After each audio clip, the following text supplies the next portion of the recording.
Bridge ভেঙে জলের তলায় চলে গেছে, এখন নৌকা দিয়ে পারাপার করছে।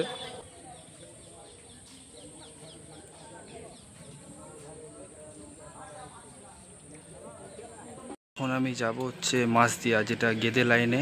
গেদে লোকাল 10 মিনিট লেট আছে।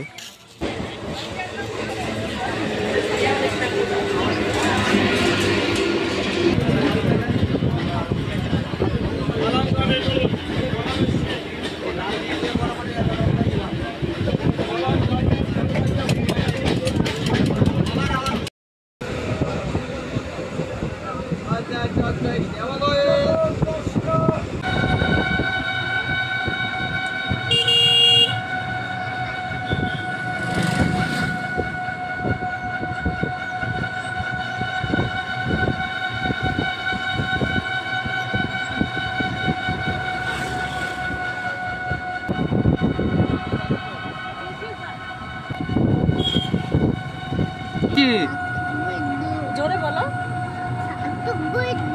কোথায় যাবা? কোথায় যাবা তুমি? পুজো দিতে। মানে রাস্তা মানে তোমার 3 ডবল ঘুরতে হবে, ওইখান থেকে টুকটুকি ধরতে হবে, আবার ওইখান থেকে অটো ধরতে হবে, তারপরে স্টেশন।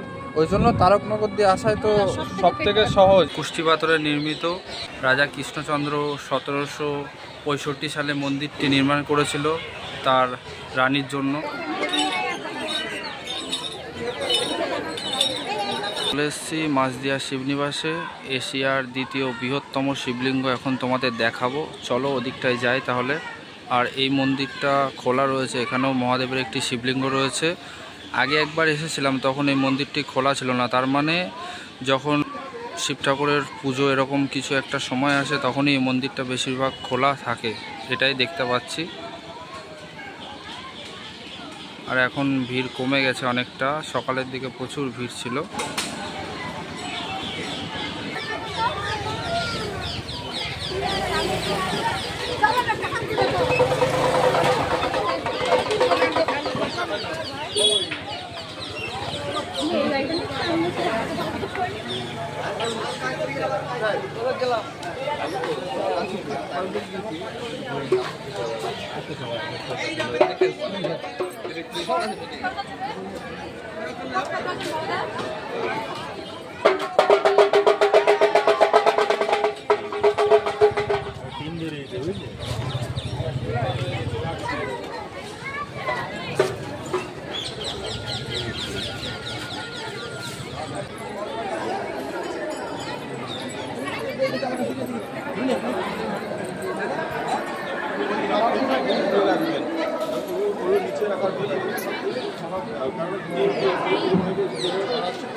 এই যে ধূপকাঠি মোমবাতি এখানে দিচ্ছেন, এখানে দিদি এখানে কেন?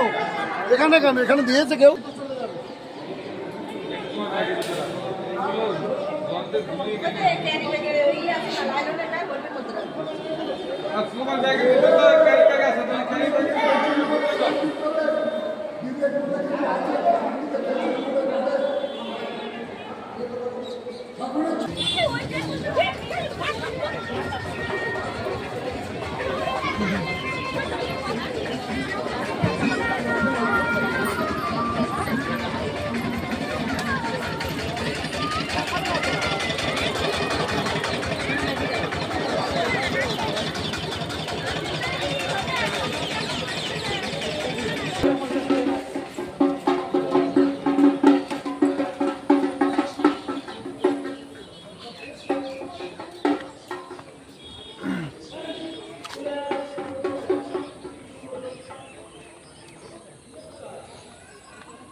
ব্রিজ ভেঙে গেছে।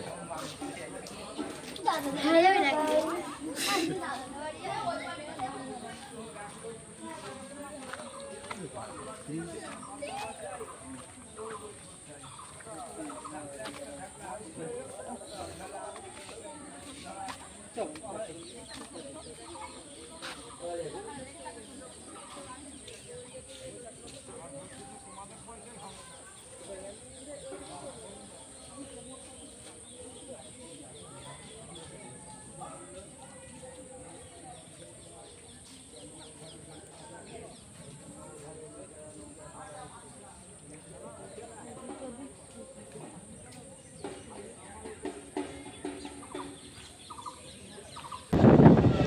বাড়ির দিকে ফিরছি।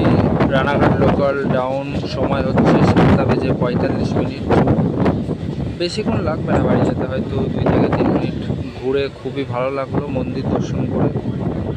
আর ভিডিওটা দেখে কমেন্ট করে অবশ্যই জানাবেন।